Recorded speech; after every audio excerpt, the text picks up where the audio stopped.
I got to a point with my anxiety and depression where I was done, and there was a single moment in time when this was my last day on the planet, and if it wasn't, to the thanks of my daughters, my husband, and a small group of people around me that actually literally went into 24-hour watch to stop me taking my own life because I actually could not cope. Hi, I'm the self-development coach, Johnny Lawrence, and welcome to the Self-Development Podcast. I am beyond excited today because I get to share however long, I want to say an hour, probably 3. I'm going to get to share this time with my good friend. Today, I'm going to be speaking to the founder of iCare, iMove, and the Menopause Muse movement, the Wellness Anarchist, Helen Tite. It's often said that until you are in her presence and watching her energy and passion unravel, no words seem to describe the positivity that comes from her. I would agree with that. Entrepreneur Helen has been delivering excellence in health and well-being for over 20 years. Whether it's training trainers around the globe in fitness and exercise or speaking at conventions, this award-winning radical facilitator, thought leader, and health coach, Helen has been an asset to many forward-thinking companies taking wellness seriously. Most of all, she's a dear friend of mine, and her knowledge and experience on menopause has been life-changing for many women and for many men, I'm pretty confident of, because having listened to Helen over the years, with her subtle guidance, I was able to help so many women through them tough times. And how are you today, Helen? Oh, I'm awesome. You just need to keep repeating that little bit. And Yeah. I'm like, oh, yeah, that's me. Yes. I've been Yeah. told I'm a good hype man.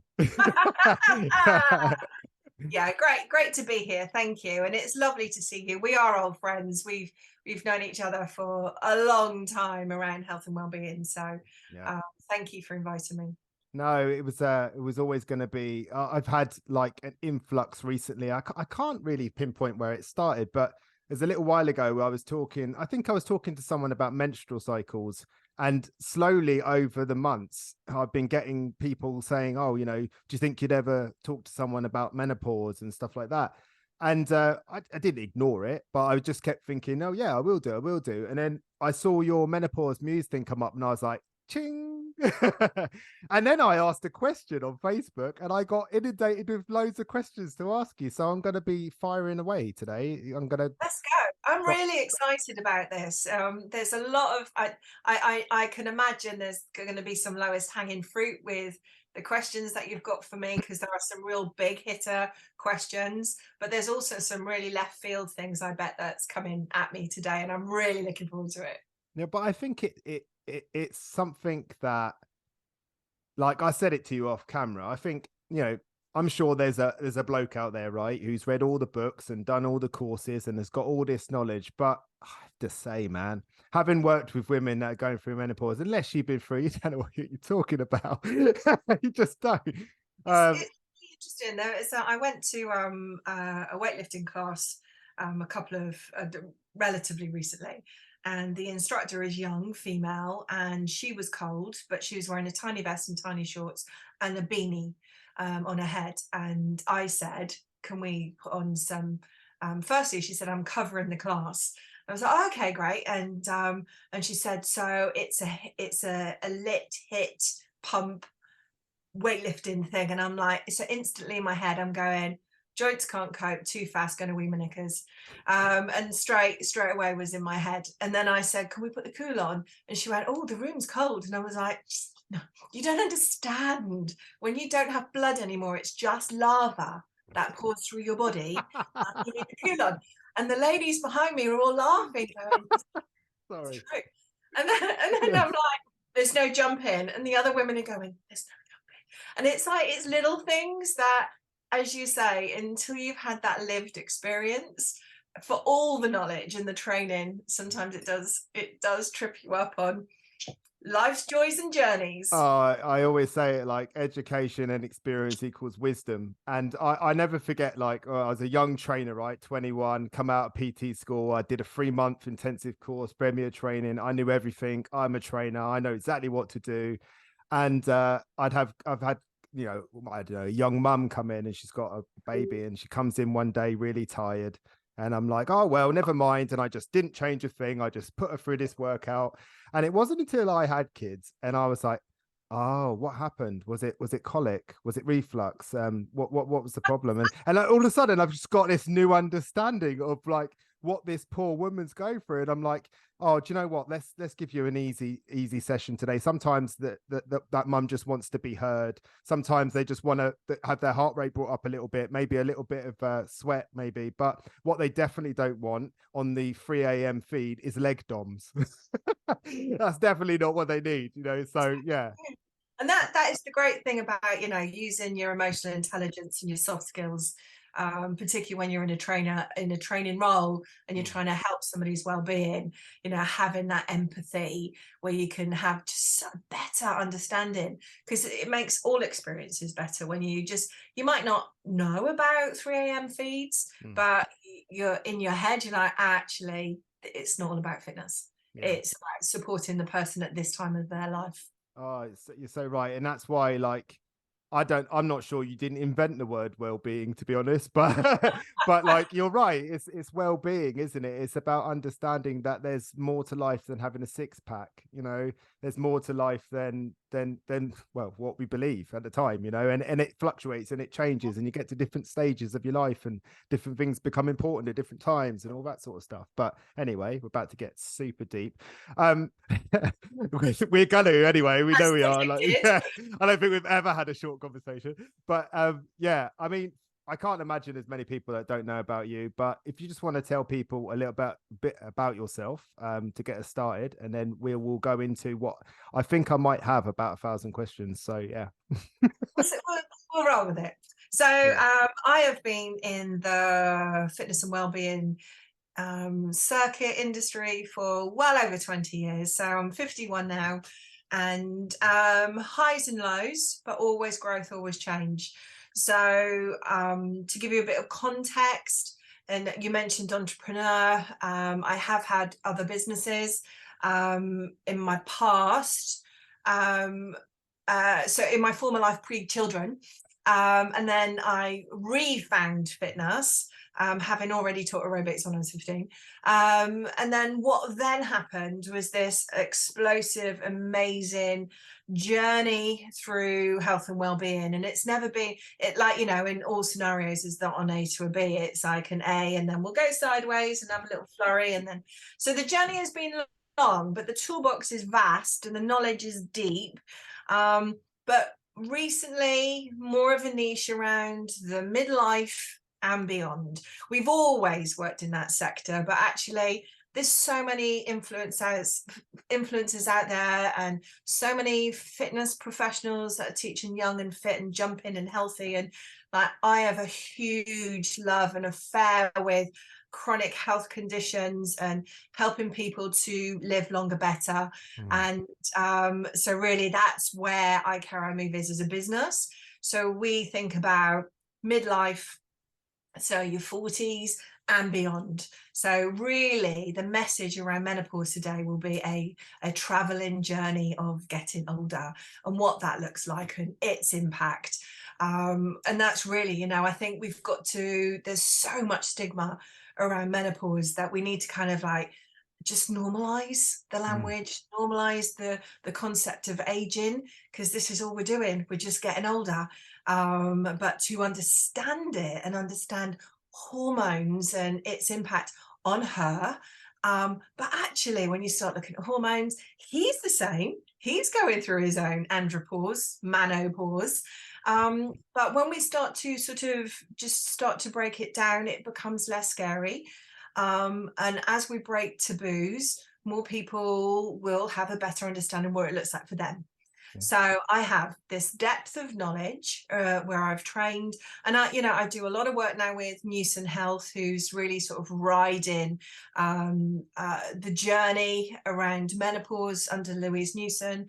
And I do a lot of work with Borough Education around the third age and aging, falls prevention, bone health, all of that stuff. It's like right in my sweet spot. But actually, it also hits midlife at work. So this is the other thing. And this is the thing that's really passionate part of our work is mental health and midlife for females, and what that looks like, and how we've totally missed supporting women in their 40s. They've lost the plot, and we are dealing with a high increase of suicide interventions as a result of missing the boat on hormone deficiency. She's off. No, right. but you're right. No, but you're right. It's not just that experience that woman's having. It's being perpetuated further by the way people are responding to it. And it's like treating somebody who feels like they're going crazy, like they're crazy, isn't helpful. It's just not helpful. Do you know what I mean? And it's like you've got these incredible women that are struggling. They're not being heard. They're being misunderstood. And they're being told, oh, you'll be all right, or it's just women's stuff. And it's just not okay. It isn't okay, you know? And I get that language from you. Like, I think you you put that in me a while ago. Sorry, Johnny, but No. it is true, and that there's statistically we are a lot of women leave work in their mid to late 40s and early 50s. This is when they're seeing a change of career. They've had enough. They can't cope. But there's never a connection that the hormone deficiency is linked with her feelings of feeling overwhelmed and not coping in the workplace. And then there's that intrinsic, I feel crazy, and then that anxiety and depression that comes with, they all think that something's mental with me and wrong with me because I'm trying to talk and I can't talk because the sweat's pouring off my face, which is making me feel worse. And I just hate this, and I can't think, and I'm overwhelmed, and all of these feelings. Honestly, if we can just like talk about if we can just support more people in the workplace around that bit, I think we're just going to have better work efficiencies, better practice. All this knowledge, Johnny, all these amazing talented females out there that just giving it all up to work in a sandwich shop because they can't cope. Oh. And it's like, women are so good. We rule the world. No offense. We rule the world. Look, one of the things that I think you do well when it comes to normalizing it is you sprinkle your personality, your humor in there, because I think that's important, isn't it? Because no one wants to talk about serious stuff all the time, but some of the ways that you explain things like put me on the floor. If you haven't considered it, stand up could be a second career. Excuse me. The only people that don't think I'm hilarious are my family. Oh, I've seen it. I've seen the way your girl's looking like, oh. But yeah, when I'm out there and somebody says like you've tackled a really tough subject with a lightness and a softness, how'd you do it? You're really funny. I always go, could you just record that please and put it in writing so I can send it back to my family? Recorded now. Look at that. Just like, well, what I'll do is I'll timestamp this bit and I'll send it to you, and you can just play it. Yeah. But I'm getting to that point now. I've got a son that's just about to turn 13, and I'm already getting that. Oh, so embarrassing, Dad. Oh, I'm like, all right. Some people don't think I'm embarrassing. Some people think I know some stuff, but whatever. Yeah. But I mean, let's start. Like, let's keep it simple. For the beginning, like, what happens during menopause? Okay, great question. Terrible question. Right, good. So, Good start. Okay. No. This is the thing, because it's not a big thing. So actually, menopause is 12 months and 1 day after her last natural menstrual cycle. That's it. Right. So actually, the conversation so you've got puberty, and then you got pre-menopause, which is in her 20s into her early 30s. She's vibrant, she's fertile, she's rich in estrogen. And then we've got what we call perimenopause. And that is really what the conversation's about. And that is this decline, this natural, normal decline of estrogen in her body as her life cycle moves forward and she gets older. That presents itself with a whole bag of scenarios that we will talk about. So we've got perimenopause, and that can last 10 to 15 years. And as we get closer to the eye of the storm in her natural cycle, so where right now what I'm talking about is the normal woman who hasn't gone through surgical menopause or hysterectomy or treatment for cancer. We're not talking about that. Trans male, so a woman transitioning to male transitioning to female, and the other way around, because we're not talking about that yet. We're just saying that she's getting older, estrogen is reducing in her body, and as a result, these are the symptoms. We get to the eye of the storm. So basically, we've had the 12 months, 1 day done. Now we're talking post-menopause. So this is the entire rest of her life. And the challenge here is, I know, so it's never over, Johnny. No. Sorry, Caroline. But the challenge is this: post-menopause, this is where it's about aging. So 12 months, 2 days after a last natural period. So periods are stopped. Now it's the rest of your life. In the Victorian days, women generally statistically had their menopause at 51, at 52 dead. Then historically, we've not really done any research or data capture about it. Today, in modern Western society, we menopause the same. So, you know, the cave woman body hasn't evolved that much. So roughly 51 is the average age. But now we live to 82 or 83.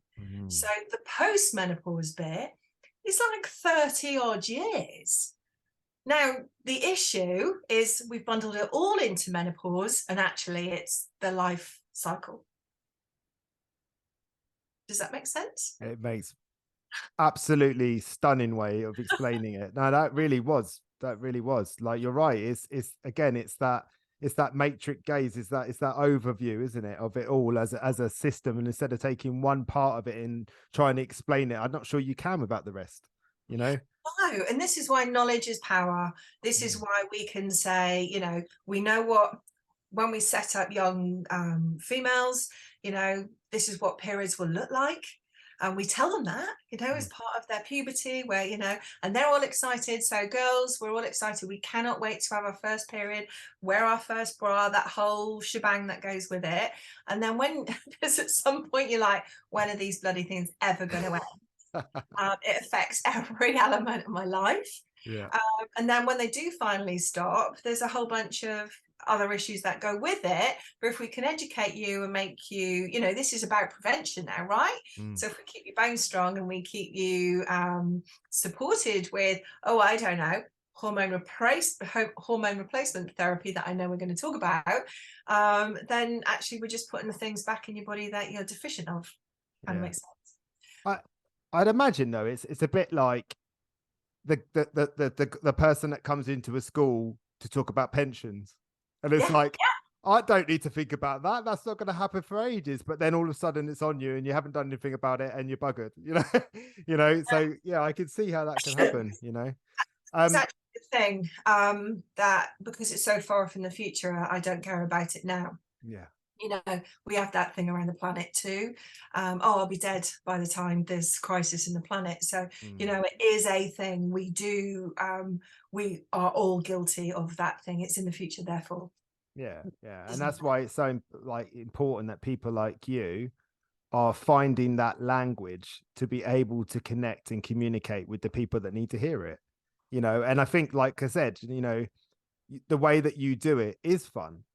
You know, the big talks that you have, the movement you created here in Cornwall is fun, and you are getting the attention of younger women who do need to hear it. And you know, because one of the questions later on is, are there things that you can do to prepare yourself for it and stuff like that? And I think that's a really important question, you know. But no one's gonna ask that unless they speak to someone like yourself, you know. So I mean, sorry, go ahead. There's definitely a piece of work around intergenerational, because we're very good at segmenting society, and then we've decided that we've gone through all these segments. Now we've got to include everything, except we're not talking about midlife and aging for females. So actually, we're talking about every other element and in our diversity and inclusion. But we're just ignoring getting older for women and what that looks like in the workplace. Intergenerational conversations are phenomenal because we, as women with lived experience that are going through or have gone through menopause, we can now pave the way so the younger generation nail it.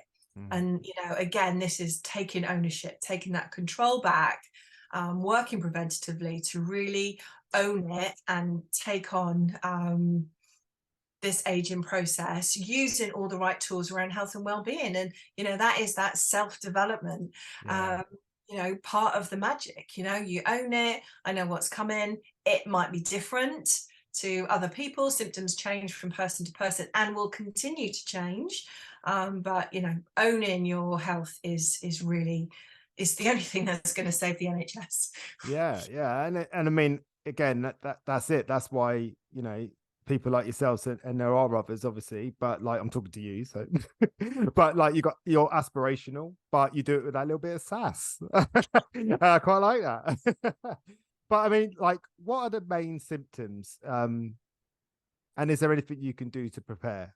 That's the question. Oh, that's two parts. Main symptoms. Well, there are up to 72 different recorded symptoms. Is there a short list? It's like the top 34. Right. And it's just like we as fitness professionals, you're as unique as your fingertips. So every female will encounter different symptoms with different severity. Generically speaking, I think it's about 70% of females will experience hot flushes. So that's the surge of heat. It looks different from woman to woman, but typically night sweats, insomnia. So this is all about the perimenopause bit. Irregular heartbeat, UTIs, frequent peeing. What else have we got? Memory lapses. Nice. And then we got things like weird ones like fuzzy tongue, vertigo, that you wouldn't even think is connected, anxiety, depression, and the list goes on. The night sweats, that's kind of a big one. They're like the top 10, if you like. But then what happens is, on their own, you just kind of deal with it. But what happens is that collectively, these little things are chipping away at you. And you've got you at magnificent at 35, and then you've got you at 45 thinking there's a massive jump. And then at some point, at 50, you go, Jesus, like my joints hurt, my pelvic floor's weak in spite of my Pilates and I might need to have surgery because I've got endometriosis or got fibroids, and I don't know what's going on. And so this is why we are really encourage women to do a thing called a symptom tracker, so we can actually monitor not only psychological but physical symptoms and heat and vasomotor symptoms. So monitoring your temperature, your night sweats versus your day hot flushes. And actually, and there's some, I'll push that out later. There's the Louise Newson Balance app, which is brilliant. It has the symptom tracker. There's a PDF version of it that we have, and it's a recognized tool. So, because the other thing we're going to talk about is the fight. It's the fight for women to get what they need to support their hormone deficiency. And that is the biggest, hardest challenge right now for women. So writing it down, keep recording your symptoms. Now, the younger generation of females are phenomenal now at tracking their cycles. A lot of fitness professionals are training in conjunction to the cycles, which is brilliant. Let's just keep that going into later life, so we've got a real good feel for her health and how it's changing. So the second part of that question was to prepare, but what I wanted to ask, and it's a little bit of a just this is something that's occurred to me, and I know that you can speak to it, whether you want to or not is another thing. But like one of the themes I got when I put the questions out, and I got an overwhelming response to saying, oh, I'm having a menopause expert on, and I just go, whoa, hang on, wait a second, but like, is that feeling like you're going crazy?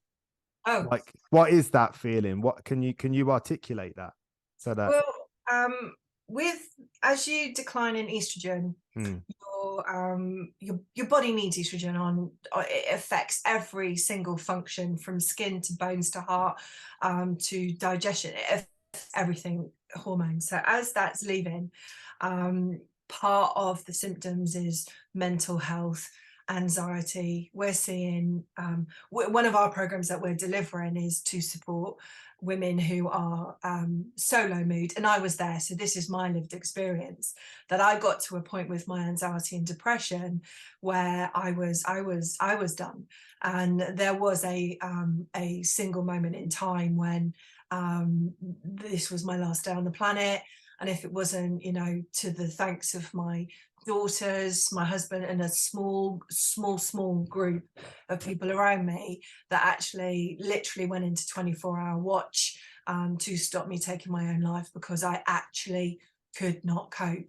And of course, because we are not talking about all the other symptoms yet or then, so we're talking 7 years ago, we're not putting the dots together. So she's hectic, she's got life laundry, business, children, changes, all of that going on, and I'm feeling low and I'm having panic attacks. So my GP will go, here's some antidepressants, here's some anxiety meds, go away. Actually, that doesn't stop the estrogen deficiency. no. So it's not actually fixing the root cause. And the root cause is you're lacking in estrogen, progesterone, testosterone, and other hormones as part of your aging process. And all you're doing is sticking a bit of a sticky plaster over a massive gaping wound. So having this conversation is very powerful for lots of women. Yeah. They're not mad. They're not nuts. You need that support now. Have this conversation now. There are things that we can do to stop you feeling like this. And firstly and foremost, you are not alone. Oh, that is exactly why I asked you that question, because I can't imagine as a bloke what it must feel like to have those feelings in that way and feel completely alone with it. And then you have all the shame of it, the guilt of it, all that sort of stuff that comes up. Yeah. And it's like, for you to say that, I guarantee you there's some people there on the school run, driving to work, just sitting there listening to this, who finally feel heard. And, you and know? the other thing is, we're talking younger women, so they Yeah. will, in their heads, they will be going, I'm too young for these symptoms. I'm too young for menopause. But like I keep saying, menopause is a one-day event in your timeline. So your estrogen deficiency is starting in your 40s, your late 30s. Fertility, IVF, it's all coming up. You're not conceiving. It's because your estrogen balance is not right. You're too high in progesterone. Like the whole thing, like, let's bring it down. Let's talk about younger women in their 30s and 40s. Like, you're not crazy. It's not your fault. This is your cave women cycle. This is what's naturally going to happen to your body. And actually, you can have those hormones back should you choose it. I love you. I really do. I just, yeah, you're a gift. You really are. Preparation. What can people do? Yeah, well, this is the prevention thing, isn't it? This is, Yeah. understand your cycles, record any changes or anything, just even the weird stuff. Eat well, sleep, rest, meditate, exercise, lift weights, all of that stuff. Yeah. So this is getting older. You just don't know what you don't know. Mm. You cracking and journals are probably, I'd say, would be my number one go-to in terms of getting ready for it. You might be one of the lucky ones. There are a lot of women that just fly through this, but it's the ones that are going, geez, is it ever going to end? I bumped into somebody the other day and said, is it one thing after another with you? I've had 7 years of bad health. I had 44 years of great health. And my estrogen affected everything on a, my hormone. See, Yeah. I'm off. So prepare yourself. I think it's just about just owning your power, owning Yeah. your health, knowing that, the World Health Organization tell you to lift and move. And I would suggest just do a little bit more than you're already doing. You don't really need to do all the cardio. It's most people could do more. We would say sit less, move more. Don't be prescriptive. Lift your Yeah. weights. Do something for your heart, do something for your bones, and do something for your mind. That's it. I mean, that's almost great advice universally, isn't it? Really. I think sometimes people become obsessed with one thing that's going to fix it all. And really what you realize when it's probably too late is that it was everything. It was all the little bits all the time, just chipping away. And it's just what I really hear there, how that lands with me is like, just take ownership, take ownership. And I think, I don't know, I think you might have just used the word, just step into your power with it, man. Like you have that like control, learn about yourself, commit to that and do it, and prepare. I love that. What about specific foods, supplements? Is there anything that you can use or take that will aid in supporting? Yeah, so I think we're going into a territory that there's a lot of marketing organizations that have jumped onto this bandwagon. So wherever Nice. you go, it's like, this is great for menopause. So start with diet, start with good nutrition. That is not always possible for many people. We're very hectic. It is going back to that root cause medicine. Let's have a look at lifestyle. But there's things like St. John's wort. However, that can have effects if you're already taking mental health medication. There's red clover, black cohosh, sage, great for heat and vasomotor stuff. There's CBT and then CBD. What else have we got? And then there's some bigger alternatives. But I'm going to read this because this is really important. And I know you're going to ask this question. Herbal medicines, although natural, are not necessarily safer. That's the first thing. Right. Particularly if you're if you are taking medicine to support your health already. So you have to make sure that there's no contraindications, that St. John's wort isn't going to affect your anxiety meds, for example. Yeah. Or that some of the and then the next thing is to remember that herbal medicines, even though they're awesome, so I'm not dissing medicines, they won't address your hormone levels. Right. Okay. So, Yep. and in turn, they won't protect your bones or reduce the risk of cardiovascular disease, where hormone replacement therapy can. Right. Okay. So, Yes. and us health nuts will go, oh, shock horror, I can't believe she just said that. But truth be told, and the real educators around menopause will say risk versus reward. HRT, there's this ongoing battle that is really bad for you and it's going to give you breast cancer. We'll talk about that. I think that's an important part of this conversation. But truth be told, I would, and this is what I've just had my estrogen levels put up again.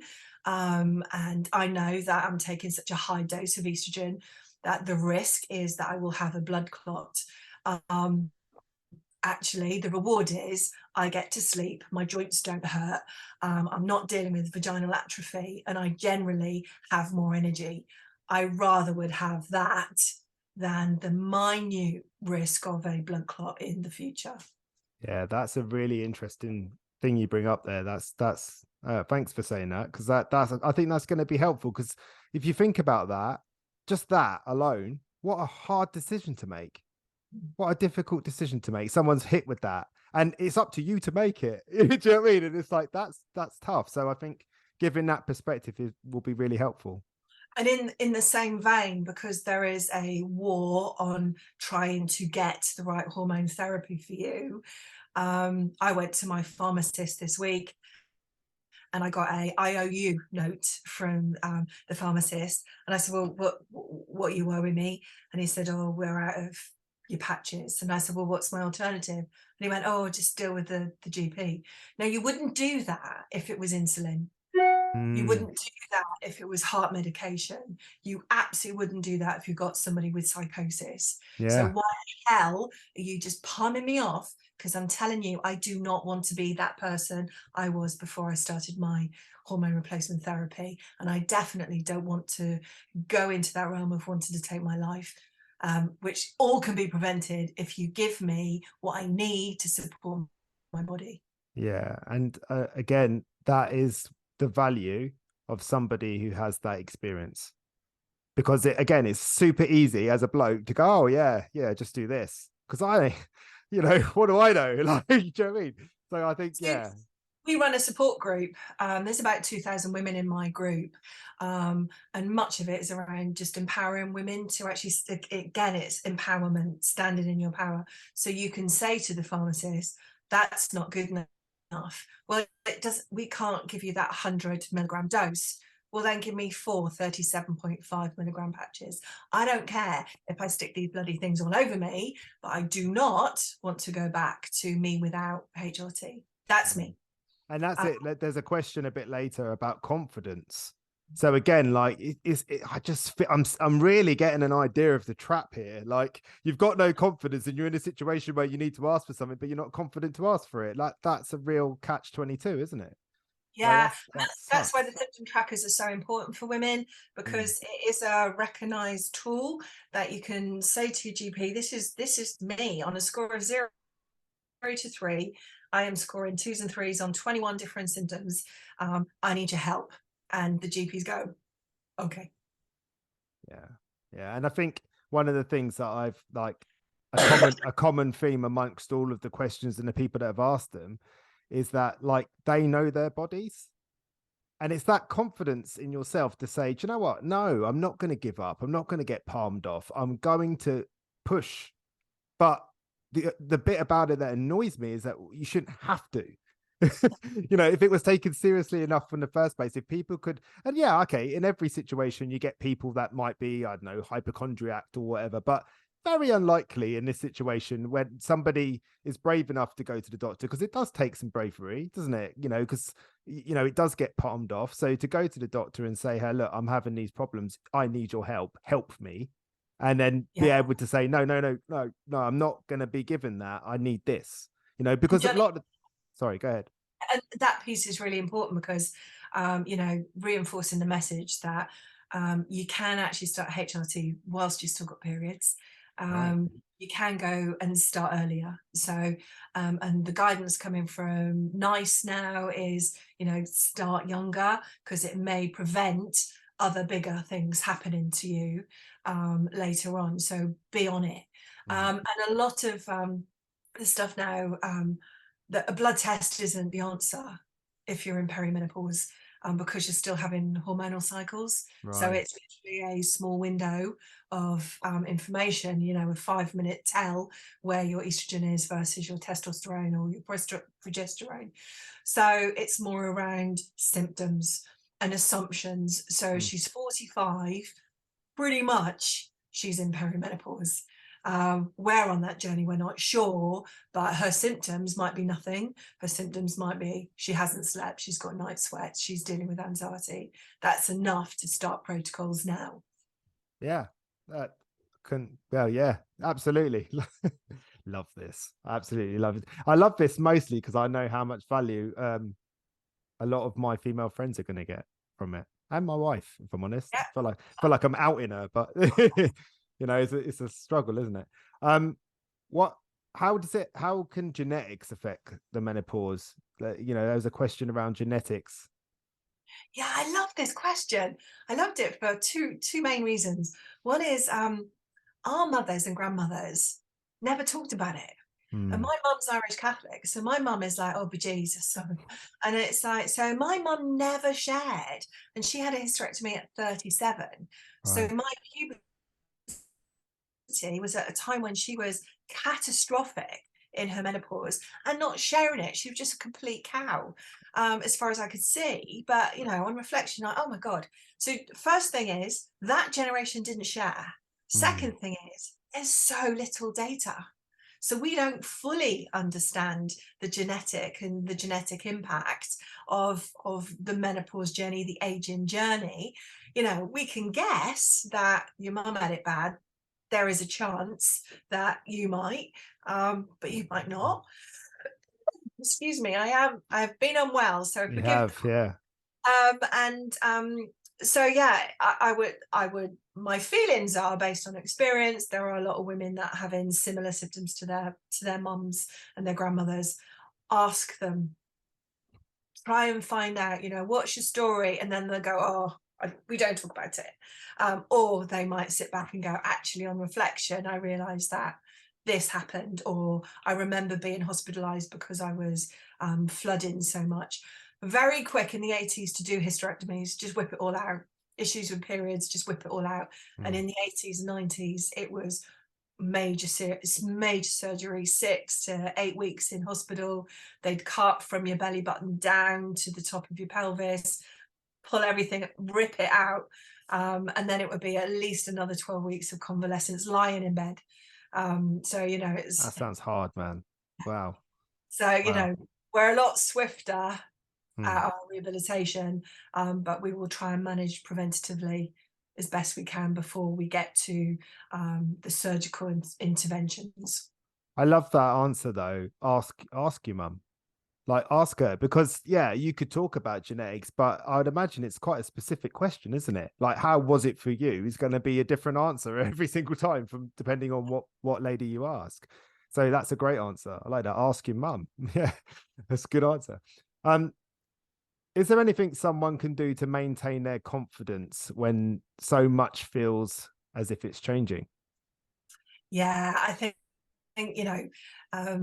state of mind is quite the thing to embrace this new phase. You've got that. I stand today and go, I don't want to be 21-year-old Helen or 30-year-old Helen. I'd like to feel healthier like I did then, but knowledge-wise and experience life, I like who I am now.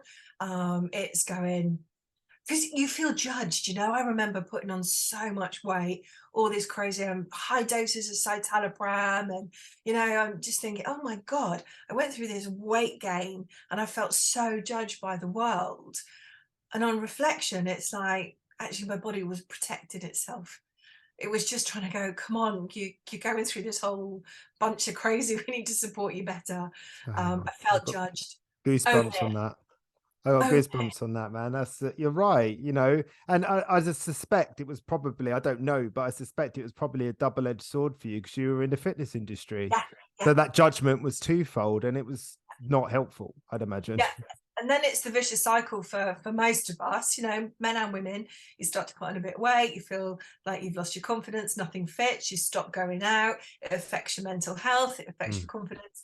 So, recognizing that, this is a new phase of your journey, and have that support, talk about it, get into the support groups, and they're not menopause bashers. We don't sit there and go, oh my God, my life is so miserable.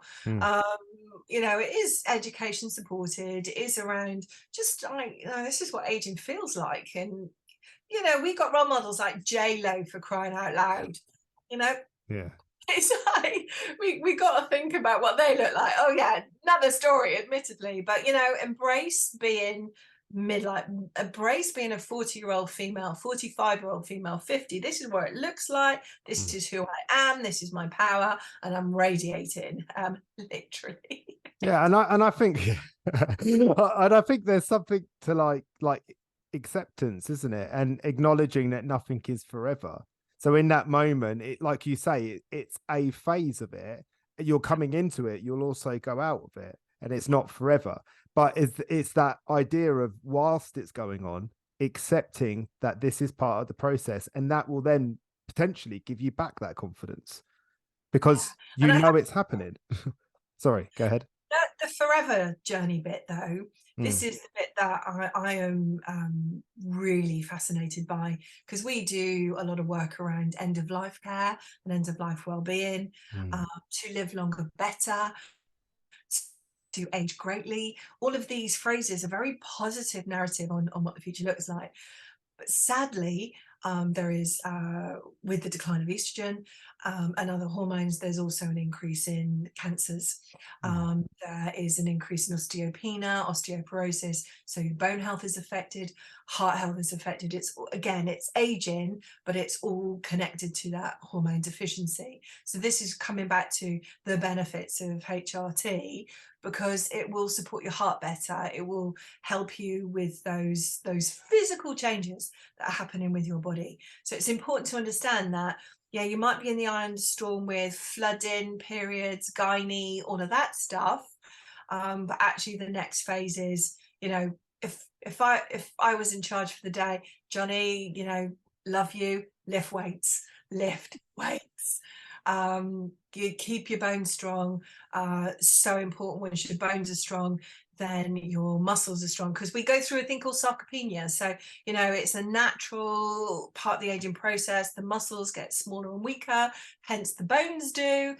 So it's so important to think about like the long game. So start preventatively now, and then nail it as you get older, so we live longer better. And I think that, like, I can automatically feel that there'll be some people that pile on some pressure around that. But actually, I think it's about, like you said at the beginning, it's not about that like overly prescriptive way of thinking. It's about like trying to build a relationship with lifting weights, and trying to enjoy that. And lifting weights doesn't mean you've got to go in and do the max deadlift. It's about, I love that eyebrow. You're like, oh, I'm quite good at deadlifts. I don't know if anyone's ever said, 160 kilos. I always tell the story to clients about you going into a big meeting with calluses on your hands and apologizing to all the gentlemen, saying, sorry if my hands are rough, but I deadlift 160 kilos. Do you know what? I love It's that story. The thing is, it is all about that conscious bias, isn't it? Yeah. And you go into a room and you're glamorous and you're blonde and whatever, but their perception is like the first thing they see. Mm, And then you go, yeah, sorry, mate, shake mm, their hands, and then they go, oh, she lifts weights. yeah. Like it's funny. It's so Yeah, funny. it's like that acknowledgement when the guy's like, wait, that's two of me. It's like, that's right, son, don't you worry. Tony, my husband, does that. He's like, yeah, don't mess with her. I know. I say it about my sister. I mean, she grew up. There's me and two other brothers, and they always say to like, people will say to my sister, "Oh, just because you got three brothers," I'm like, "You don't need to worry about us, mate. It's not you want to worry about." Oh man. I mean, I think you've probably answered this actually, but like, do you know about natural alternatives to hormone replacement, and are they any good, stroke strong enough? Yeah, I think that comes back to the same. Yeah, pretty much we have covered it. It does come Yeah. back to the same subject of alternatives are all very well and good, but they don't actually give you back your estrogen and your progesterone and testosterone. We haven't talked about testosterone yet, game changer. And so so yes, there are plenty. Again, it comes back to good nourishment. Mm, And people will talk about benefits of soy. There's not enough data.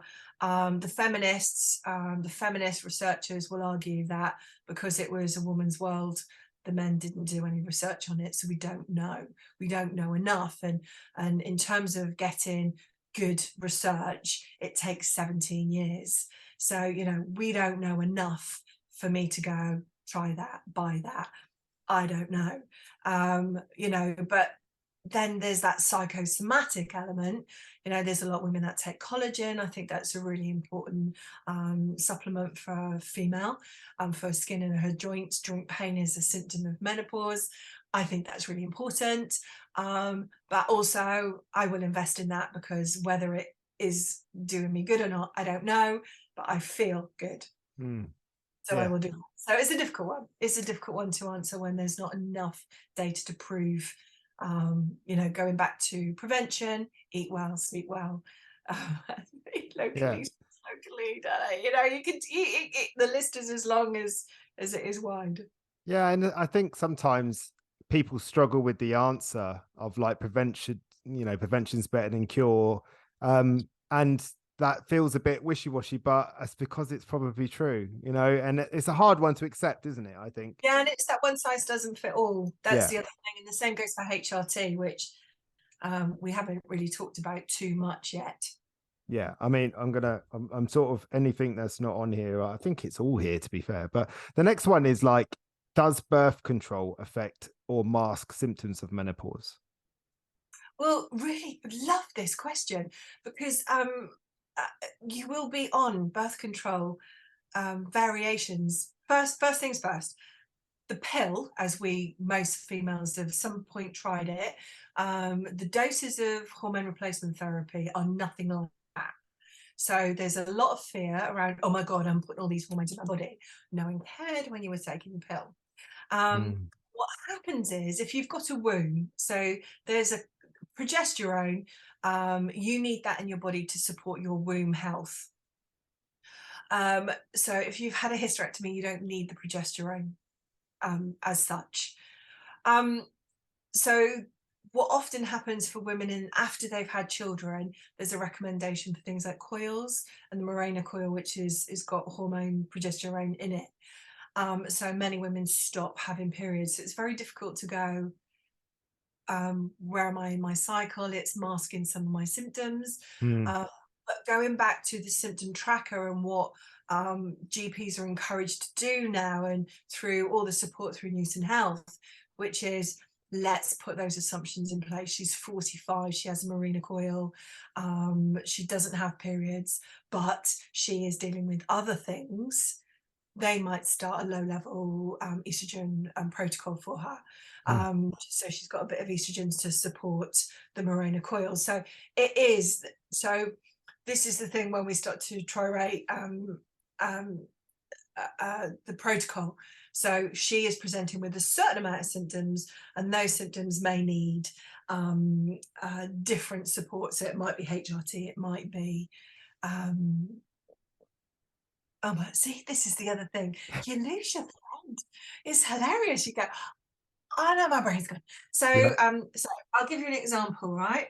So, and I'm going to read this because I want to get it right for Yeah. Yeah. the. No. Yeah. Okay. So if she is dealing with high, heavy periods, anxiety, nervousness, twitchy legs, palpitations, depression, or symptoms of fibromyalgia, then that is telling me that progesterone is part of the conversation. If she is dealing with hot sweats, vaginal atrophy, vaginal dryness, incontinence, mood swings, mental fuzziness, and migraines, sleep disruptions, that telling me that's an estrogen thing. Testosterone, that is about diminished well-being. Right. It's about unexplained fatigue, loss of libido, loss of hair, vaginal atrophy, and fibromyalgia. Testosterone is not a thing we talk about. So a woman loses 3 big hormones during her hormone deficiency, and we as scientists, no offense, give you back your estrogen and your progesterone, and we don't talk about testosterone. So in the NICE guidelines today, it's not actually, it's not fully licensed for women to have prescribed testosterone unless it affects your sex life. Ah. I wonder who made up those rules. And this is why she calls herself the Wellness Anarchist. So it can be prescribed. Testosterone for me has been an absolute game changer. Okay. A lot of GP practices are still not prescribing it. Even within a GP practice, some GPs are, some aren't. Again, we don't know enough around it. In the old days, it was prescribed. It wasn't wasn't as refined and as moved on as testosterone is today. It's a tiny, tiny dose. for me, not only it gave me back my libido, but it stopped my 17 daily naps, my chronic fatigue, my pain. Oh, So for me, it's been phenomenal. yeah. It's not for everyone. Equally, estrogen is not for everyone if you have estrogen rich conditions, like you have a cancer that relies on estrogen to make it grow and thrive. Equally, if you've got fibroids, estrogen will grow fibroids. So the protocols around giving you HRT is really case by case. This is why it comes down to symptoms. Now, the Mm, final piece of this bit, so these are honestly, this is what women want to hear. yeah. The final piece of this bit is that back in the 80s, there was this women's health study that came out prematurely before social media, overnight, so before social media, and it was like a million miles away from here, Canada, America, basically just saying that, oh my God, HRT gives all women breast cancer. And at that point, HRT was flourishing and women were starting to feel well. But overnight, women just stopped taking HRT because this is what we thought. So this is our mums, right? And our Yeah. grams. So, and I remember my mum on HRT and then not being on HRT and just she was not well. So, what we now know today that that study has been debunked on multiple levels. So what we know is the group that they did the trial on were not the right group of women that should have done the HRT trial in the first place, slightly older, Mm, had underlying chronic health conditions. But statistically, there are rises of breast cancer with HRT, but it's so minuscule, the risk versus the reward. yeah. Yeah. And I think something that you highlighted there was that, like, that taboo nature of the word testosterone. Like, I myself, due to addiction and all sorts of stuff, had issues around testosterone. As soon as you're a guy, you walk in there, you start talking about testosterone, they think you want to get jacked. That's it. And it's like, it's not that. It's not that. It's because I'm having all of these problems, you know? And interestingly enough, the problems that you talk about are the same ones for men in some cases, you know, like loss of appetite, libido, mental health, all them different things. Oh, 100%. Yeah, so the doses are different. Yeah. Uh, Women don't need massive doses. And then so you have to do this test. So you do a blood test where they actually look at your testosterone levels, and they'll go, generically, this is what your testosterone levels are. And I go, but these are mine today. And Mm, then what we do, we prescribe testosterone to just to see if it matches you. Let's have a look at your symptoms. Have they changed? Yes. Have they improved? Yes. Okay. Do we need to increase the dose or keep the dose? We'll keep the dose because I like where I'm at. yeah. So it's playing, it's having Yeah. a grown-up conversation with your GP about your health and your well-being. Yeah. Because what she doesn't want is you going back to the GP 100 times over that year. Yeah. And also, what I hear in there is a certain amount of autonomy being given back to the person. It's like, well, you're the expert on yourself. You know, like, how are you feeling? Well, I'm feeling better. Well, something's working, isn't it? You know, so it's not magic. I And love that. to add to that, because we're talking about this and I'm drawing it, change, because I'm going, this is the change, Mm, through her life cycle. It's not going to be fixed. So it may be that 6 months, a year down the road, symptoms are starting to creep in. And mm. that's when we go back to our GP and go, actually, the night sweats have come back. I don't feel great. And, the symptoms are changing. And then we adjust. And then you do the adjust. And then suddenly she's back on track again. And, who doesn't want that? Who doesn't Yeah. want to feel well? Yeah. You know? Well, yeah, that's a really good point. That it can change, you know, because people are like, oh, it's not working anymore. It's, well, no, wait a second, that's not what's happening. It's just we need to make a little bit of an adjustment. That's all. Um, uh, can your weight affect symptoms of menopause? Now, I read this question and part of me goes, can menopause affect your weight or can your weight affect your symptoms? So it's kind of like a bit of a double-edged sword here. Yes and no. I mean, there's no right or wrong here. Many women, again, with hormone deficiencies, become more fatigued, therefore less inclined to exercise more, Yeah. less inclined to eat well, because she's knackered. Wants Um, chocolate. take out, Yeah. yeah, all those things. You're Yeah. like, fabulous. So sometimes, yes, it's difficult. It's, again, very prescriptive. There is, because she's done a job. So in terms of her cave woman cycle, she's created the next round of cave babies. She's done a job. Hormones have changed. She will change around her middle. So we see that, men, midlife spread, their lack of or their reduction in testosterone, women similar. So it's not unusual for women to gain some weight. Yeah. Um, but equally, if she's holding a lot of weight, it might make the joint pain worse. So let's go back to, let's manage the joint pain. Now she feels well, she feels on it. Now we can look at maybe weight loss if that's what she wants. The other thing is, it's around boiling an ocean. Like, I've got mental health issues, I've got joint pain issues, I've got vaginal atrophy issues. Fix one thing, right, let's sort the mental health bit out. Now we've fixed that, now let's have a address the next stage. What's the next goal for you? Well, I want to lose weight. Let's have a look at that. So you can't do it all. You Yeah. can't do it all. Just do, and be okay with that. Let's Yeah. just fix one, move on to the next. Yeah. Goal Do setting.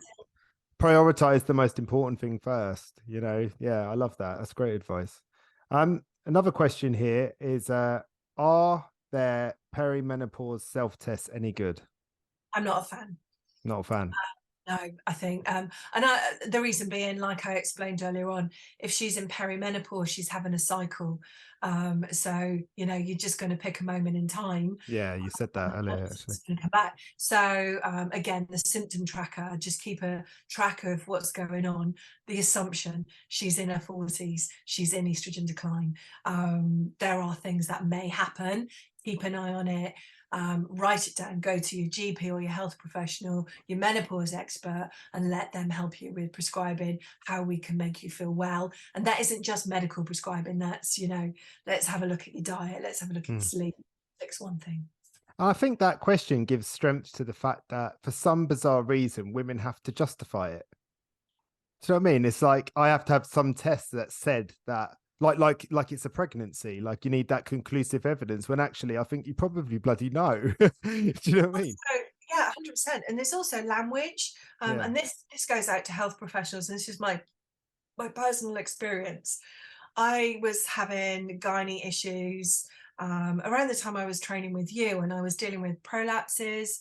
And I remember going to see a gynecologist, and this is, I'm mad at myself, but I was so over it.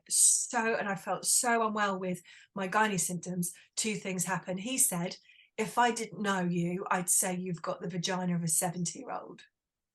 Great. I feel really lovely about myself. Oh, I don't The think you've ever told me that before. And That then is, the second part, and you would hear that a lot. And then the second part is me saying, just put me asleep and do what you have to do. And then coming round, knowing that I've had an anterior posterior prolapse repair, a bladder lift, and a full total vaginal hysterectomy. And I think, if they actually, maybe treated the protocols better, I wouldn't have been so sore to be examined. And then maybe we could have made better decisions. I don't know. But the point is, it was language, and I was so fed up. Just take it away. I don't even, And I can imagine there's so many women that respond like that. I'm so over the periods and the flooding for 7 days and the cost of tampons and pads and me staying late in the office. And then when I say me, I'm like, these are case studies. We get hundreds and hundreds of these. Women staying late in the office because they've flooded and they're waiting for everyone to leave so they can get up and walk to the loo. Some of them are taking, tranexamic acid to try and stop the bleeding. They've got low iron. They're really unwell, and they can't have any kind of relationship with their partners because they're constantly on a period. They don't feel well, they smell, that's how they feel. And I'm smelly, I'm dirty, it's never ending, and there's at some point you're like, just take it out. I've had enough. Oh man, that actually makes me feel a bit emotional. That's really horrible.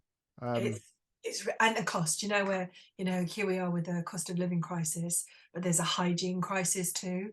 Not everyone can afford to use their washing machines over and over again to wash their pants, and, cost of pads and tampons, and, all of that. And ruin clothes, ruin bed sheets because she's bleeding, and is rubbish. We need to think, we need to be better at yeah. supporting women in perimenopause.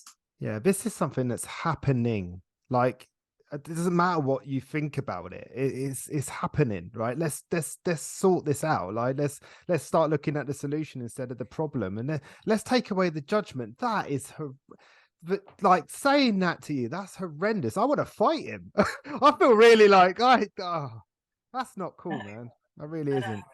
I know. I'm gonna move on from that, I think, because I could stay there all day and I'd get properly angry about it. I can't stand that. That's horrible. That really is. Right. This is a good question. I liked this question. What can workplaces do specifically to better support people through menopause? Good Great, question. great. Love this question. Now, we deliver loads of education to businesses around menopause. We deliver a program called Menopause First Aid, and it aligns with mental health first aid. So having open conversations, creating safe spaces, but then, practical things like fans, room temperature. People can put on a jumper, but you can't get cool when you want to get cool. Um, um, Providing sanitary towels, tampons, allowing for rest, allowing for time to maybe meditate, be mindful, so she's not overwhelmed with her cortisol and adrenals, so she's not stressed, which exacerbates symptoms. Mm, So there's loads of things, but it really comes down to, you're going to lose her. You've invested all this time in this woman who is working for my company. mhm, Um, you're going to lose her if you don't support her. What does she need? Talk to occupational health. See if we can make better plans around supporting her. Nana naps. My business, my team, because we're all menopausal, my team, we nap because I know that if they don't sleep, they're rubbish. mm. So I am, and they know that. So we just get sent to nap for 20 minutes, come back, mega productive. Oh, Flexible working, allowing time for gynae appointments and GP visits, all those things. The list goes on. But yeah. really, there's so many just really quick and easy things you can do. And she will be so grateful. Yeah, and do you know what I hear, that compromise, that juggle between discretion, but also actually still having the conversation openly, because you want to be seen and allow people that work for you who might need some support or help to know it's there. But at the same time, if you do go to your boss with a problem, you don't want it broadcasted across the whole office. Do you know what I mean? Yeah, yeah. Oh, 100%. Yeah. Yeah. Yeah. Oh, 100%. So, but normalizing it, because we spend a lot of time working with men, because at some point they have a relationship, mother, sister, daughter, partner, work colleague, that there are Mm, women in their lives. So again, what we're finding that when women like, I'm going to pause that. There's a couple of things. Firstly, there are a lot of women out there that are still not ready to have this conversation in a shared space, men and women. And again, I'm talking about men and women here, mm, recognizing around with a nod to inclusion. There's mm, a lot of women who've gone through personal trauma, and are not prepared to talk about their vulvas with men. So firstly, there's that bit. The second bit is there's a lot of men that when we start this conversation in a men only space, we end up having some real good conversations because they actually want to be better at mm. what they're doing. And a lot of it will reflect to sisters, partners, wives, the whole thing. Everyone, menopause is everybody's business. It is. I literally makes me so happy to hear you say that, because you're absolutely right. Because like, you do have people in your lives that are going through it, and just trying to understand it as a man, I know how much that means to the women in my life, that I've taken the time to understand, first of all, the menstrual cycle, second of all, menopause. You've had a lot to do with that, which I'm really super grateful for, because you did not sugarcoat it. You told me how it was, and I was ready to hear it. I loved that. I remember that time we were talking about something, and you're like, "Do you need a break?" So, but It was so hard, and yeah. the thing is, it's like around in my personal circle of friends, there was my issues were I was the first in my group that were going through these symptoms, so and that was a bit of a challenge. So that was like part one. And the second part was it's really interesting now, 7 years on. The narrative, the media message around menopause is very different, but also they're starting to have those symptoms now, and they're like, "Oh my god, we didn't support you enough." I'm like, we didn't know what we didn't know. So this is why it is good to talk and share. Yeah. And you accept that with such grace as well, because I could totally see a road to bitterness there. Yeah, Yeah, it's like, yeah, bitch. Well, you didn't say nothing. You didn't want there for me. no, Like, but we're learning, we're all on a journey, so you yeah. are. Yeah, that's cool. That's cool that you take that approach. An interesting question that I found interesting here was like, can there be a rise in alcohol dependency? I thought that was I, interesting. Yeah, I think so. This for me was about coping strategies. Mm, Um, so when we talk about mental health and addiction, we go to those coping strategies, those comfort blankets, alcohol, food, smoking, drugs, all of those things that are negative coping strategies. So 100%. I saw it myself. mm, Any excuse, good day, drink wine, bad day, drink wine. Now I'm like, not really bothered. So yeah, definitely.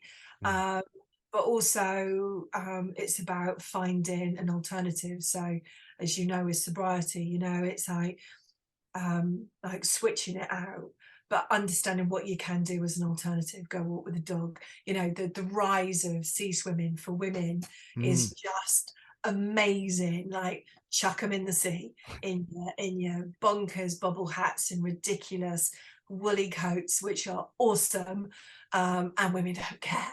Yeah. All of that is that liberating behavior. So alcohol is a big one. Mm. And finding that research around that connection. We never saw the connection. We just saw an increase of alcohol dependency in midlife women, and we didn't recognize it was because it might have been because of again, coping strategies. Can't cope, need to drink wine. Yeah, and I think overarching that is just a bit of compassion for yourself. It's really bloody hard what's going on, and there's so many elements to it where it might not feel fair. It's not Yeah. bloody fair. How comes? And I could see, I could certainly speak to the resentment of the husband. Just saying. I don't think she's not a dog, don't Yeah. reward yourself with food all the time. No. So it can be other things that you can reward yourself if you feel that Mm, is if that's part of your coping strategy. It is mm, always, get an outfit or go for a walk or, buy a new lippy, whatever it mm. is. Yeah. But it doesn't always have to be booze or the Yeah. chocolate. Yeah. Or chocolate, definitely chocolate. No, I mean, when I say that resentment of a husband, I can totally see, like, as a husband, I want to support my wife. I want to try and fix it. I want to try and do all these things. And actually, even though I'm doing that, and it's all very kind, Johnny, and it's very lovely, but I'm annoying her. Go away. Shall we just go away? Leave me alone is what she wants. And it's like, it's about, I suppose I'd say to the men, just accept it. It's not personal. It's really bloody hard what they're going through, and just get out of the road. Like, I mean, there are some days where you just like, you just need some peace. Mm. We all want to escape to the island, right? Mm. And sit on a desert beach, swigging on your cocktail and enjoying the sunset. It's not possible, because life is life. This is our life laundry. Yeah. It is about just, eating the elephant one bite at a time. Yeah. Right. We got last two questions. You good for that? Yeah. Yeah. So the next one, coincidentally, is how can friends, family, partners support someone during menopause? Have you got any words of wisdom? Well, just being aware, I think, Mm. is really important. So knowledge is a good thing, understanding is a good thing. Occasionally just a little tap on the shoulder, just say, I gotcha. It's a really interesting time, because it affects relationships. He's upset because you haven't got the intimacy, for example, that you may have had. He thinks it's him. Mm. It's a blame thing. It's her. She's going through menopause. It's an age thing. It's just being a bit more supportive, a bit more aware. What's really easy is, because sometimes you'll see the withdrawal. So she will withdraw from her Facebook group. She will not go out. She will avoid certain scenarios. And actually, sometimes you've got to let her go with that, Yeah. because she'll come back. And then Yeah. when she wants to come back, let her come back. Because Oh, eventually, when she's got the right protocols on board and she's doing the right things for her health, she will be ready to embrace this stage of her life. But just be patient, because it's a long game. And when you talk to legal around the amount of divorces that may have happened because she's unreasonable, you kind of think, I wonder if anybody asked the question, how's her health? yeah. And it doesn't, does it? It doesn't get asked. I mean, the words I picked up on there: education.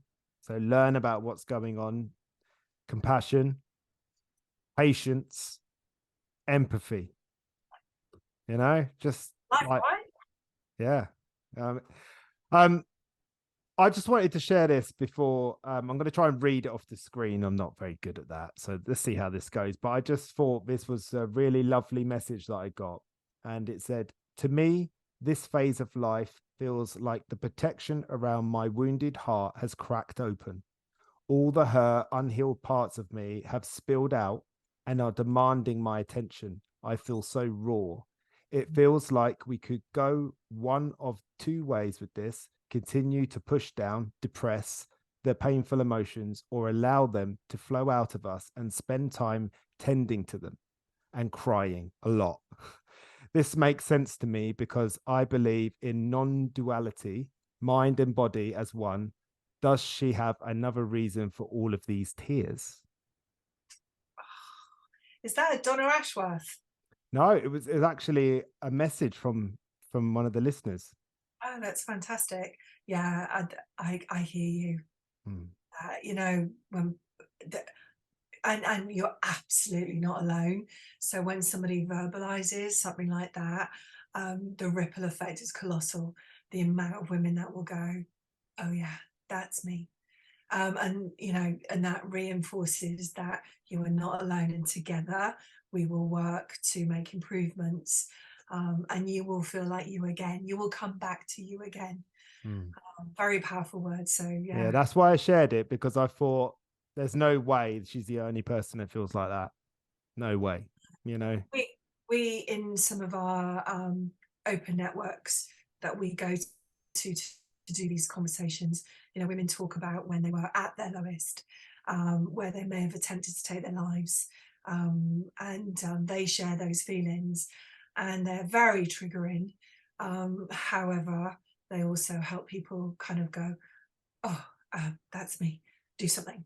And they do start to move forward. It's that awareness. Like I did a talk a couple of weeks ago, and a lady said these words to me, and they really hit me. She said, "You helped me realize how I didn't know I felt." And I thought, yeah, that's it. Because sometimes you just don't know. You don't realize it, do you? You're in it, you're feeling it. It's hard. you want to escape it, you want to avoid it, you just want to get away from it, and then you go, oh, wait a second, I didn't even know it was happening. You know? It's that proverbial mirror. Yeah. You can't see it. You can't see it because you're in it.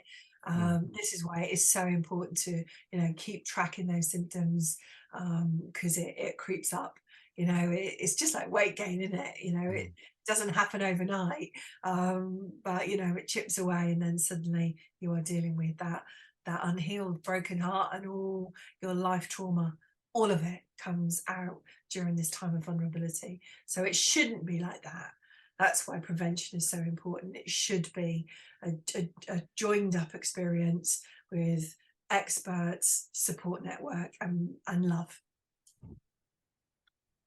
Well, I can't say any more words than that. Like, I mean, just to finish, is there anything that you'd like to pass along that can help people with their self-development, or just generally just any of Helen's wisdom? The last time I asked you this question, you said eat the cake. I still think it's the best answer I've ever had. Still think that. I still think that. Eat the cake. Don't worry about it. Words of wisdom. See your people around you, that your support network, because they are there, and they always show up in really strange scenarios, but there are people there that are absolutely willing to have a cup of tea, willing to listen, and then for you to recognize you're not alone. Join the groups. There's to gain information and knowledge. We even run free training as part of some of our support, as give something back to the community, because what we want to see are more women thriving, and what we don't want to see is women taking their lives as a result of this, and that's really, really important. So own this time of your life. It's the best years coming. Love it. I love it. I'm so happy that I got to speak to you today. I could just do this, or I don't know how long we've been going. I chose to not even run the clock today, because I just thought, you know what, it doesn't matter. But thank you so much. This is amazing. Thank you so much for your time. I just want you to give you the opportunity just to let people know where they can find you and what's next for you, and anything you want to draw their attention to. We firstly, Menopause Muse is a group on Facebook. Menopause Muse is currently women only, and it probably will stay that way. So there's that bit. It's a safe place, learning, education, loads of videos and loads of content, and life laundry in it, which is fab. So that's the first bit. Menopause Muse. iCare iMove is the company, so search for us on that. We're working globally around the menopause message. We're not medical professionals. We are health and well-being professionals. I've got an amazing team, Nurse Pat as well. Awesome people. Love Pat. Pat. But we're really sharing the message, and we're sharing the message globally. So we're working with local businesses, and then like blue chip there. So and everything in the middle.